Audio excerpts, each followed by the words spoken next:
today we're going to start making a tropical cold fruit soup that's going to be wonderful as an appetizer for your entertaining needs or possibly as a dessert. So let's start with the mangoes. You're going to need 4 large mangoes. Now mangoes can be found all year long. We're very fortunate to have that. They come from all different countries. India actually is a country that cultivates the most mangoes. In America though, when we get mangoes, Tommy Atkins mangoes are where we get them from in America. You want to look for one that has a clean flesh on the outside with a little bit of a red tinge. Basically, the way the mangoes are on the tree, the red tinge is where it's getting more of the sunlight, and the green side is where it's more attached to the tree.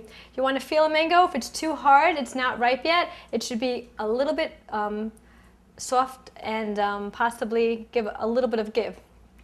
So we're going to start by peeling the mango. The best thing to do in peeling the mango or a lot of other tropical fruits is to cut off the end of the fruit, and that way you have a good base for peeling the rest of the fruit. We're going to start by starting with the outside and peeling off the skin. You don't want to get too close to the skin because while the mango is pretty heavy, the pit in the center of it takes away a lot of the flesh, and you want to get as much flesh from this mango as possible. Look at that color. It's a gorgeous orange color, and based on how my knife is going through it, I would say it is perfectly ripe. See how smoothly the knife goes through under the skin? And I barely have to even do any cutting here, as the mango itself is practically peeling itself. Okay, go around. At some point as you're going through your mango, it gets a little bit slick on the other side, so holding it might be a little bit harder. You noticed before that I cut off the top of the mango because if I want to flip it over and cut the other end, I might do this sort of peeling it towards me. Get the rest of that peel off there. Beautiful. One thing about tropical fruits when picking them is you're using all 5 of your senses. You're feeling it to see how soft it is. You're looking at the color, which in this case is a beautiful bright orange. You're smelling it, and you're going to be tasting it. You're going to count all 5 senses, most of your senses. Okay then, now we have the mango. Now there's usually a hard, flat seed or pit in the center of the mango. So if you get too close to the seed with your knife, you're going to get stuck there and you won't be able to go further. So you want to go a little bit further out. Perfect slice through the mango. Okay, when you get that side, you can lay it on the side over here. Another side over there, and the other side. You'd be surprised how much flesh you can still play with. You can give this to your children and have them eat it, but it's harder to cut through because the pit really is so big. Now I'm going to slice my mango into chunks.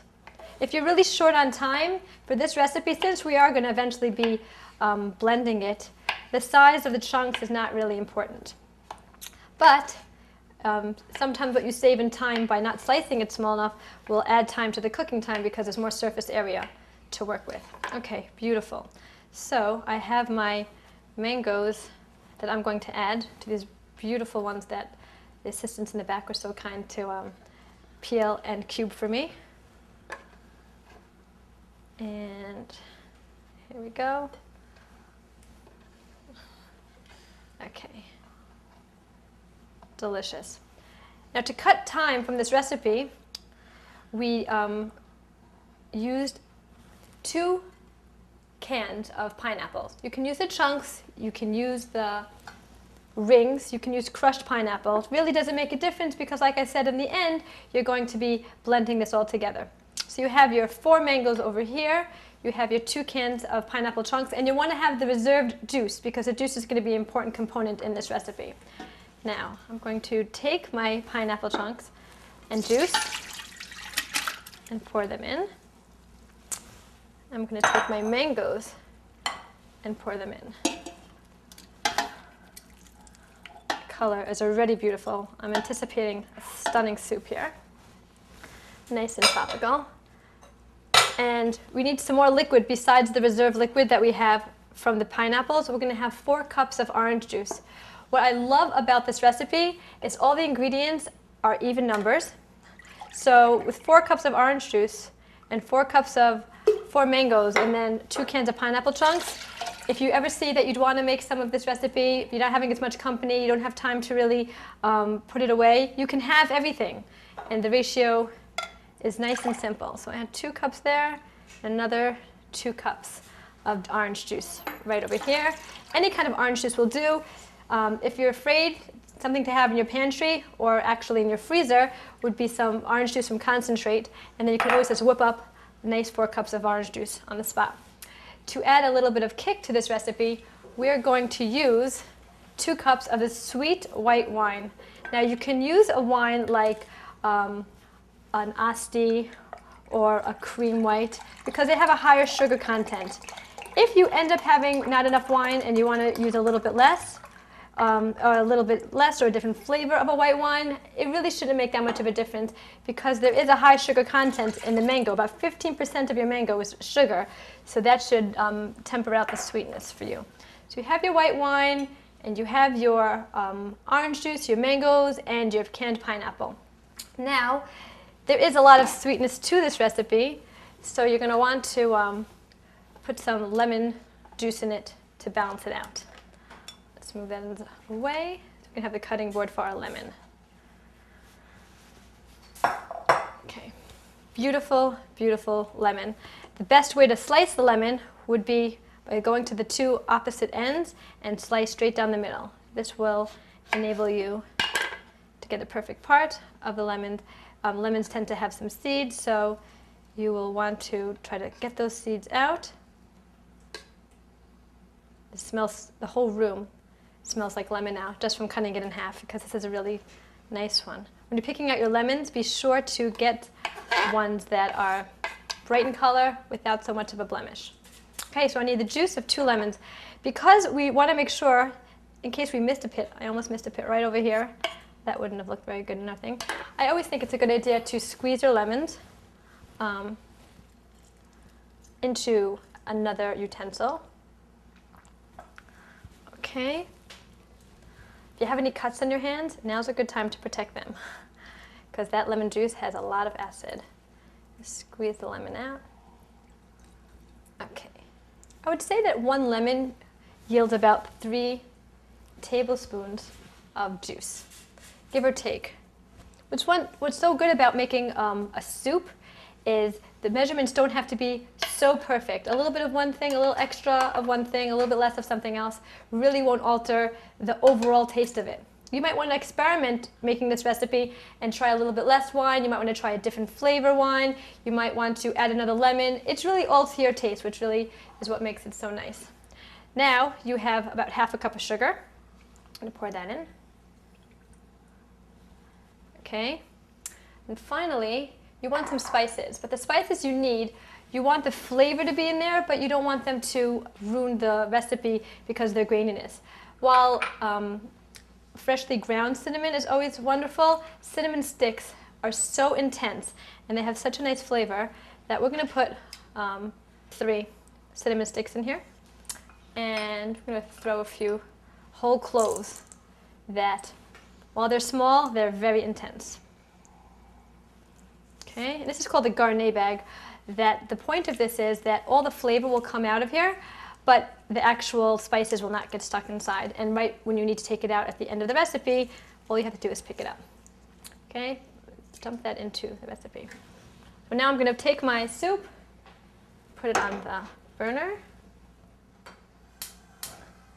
Now the soup is going to cook probably about 15-20 minutes till it comes to a boil. After it comes to a boil, it's going to cool down a little bit, and we're going to puree it. Thanks to, again, some nice preparation, we have a soup that has been cooking and is now nice and cool for us to work with. So as you see now, the soup is really a beautiful, beautiful orange. The mangoes mixed with the pineapple, mixed with the orange juice. This recipe, it happens to have it's very healthy for you. It's a great antioxidant.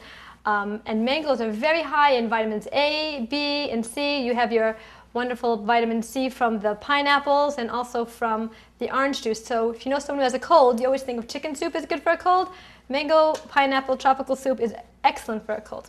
I'm going to take out the garnet bag. Always remember to take out the garnet bag though. If you use the immersion blender and you start hearing some strange sounds coming from it, it means you probably forgot to take it out.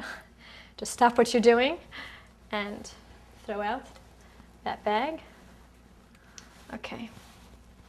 Didn't get too much soup with that. And now we're going to use our immersion blender.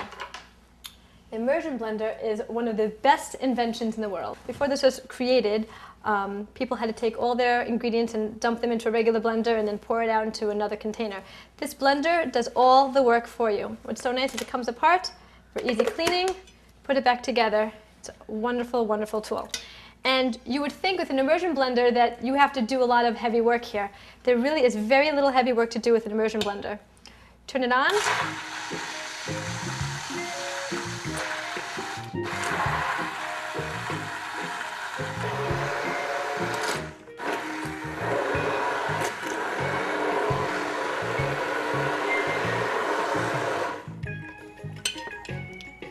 The wonderful thing about this immersion blender is sometimes you'll have a chunk of mango or a chunk of pineapple somewhere that's not getting blended properly. So you can take the blender and sit it on that fruit, but my blender has been sitting submersed. If you get it above the line of water or above the line of soup, you'll have splattering all over the place. I have the benefit of a nice tall pot, but beware if you're not wearing an apron. Keep everything submerged. The blade is constantly going to be working and moving, and the soup has been blended. It took about less than a minute, and now you have a wonderfully fragrant soup.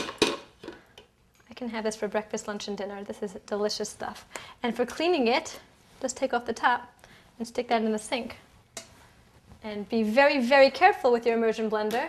Most blenders will not work once the bottom piece is attached. So it's a good safety feature in it. Now, I'm going to serve this mango soup. I have a nice ladle. Love using a fluted glass. Again, you can use this at the beginning of a meal. You can start with, let's say, a fish and use this as an intermezzo to kind of cleanse the palate. Or at the end of a meal, it's such an interesting dessert to pour into a fluted glass. Get to the top. There's a variety of things you can use to garnish this. You can take a wedge of kiwi, a wedge of orange slice. You can also put some blueberries on top for color. And you can serve this. There's no one who's going to turn this down. Be sure to have extras because everyone's going to be asking for doubles with this mango pineapple soup. And there you go. Cheers.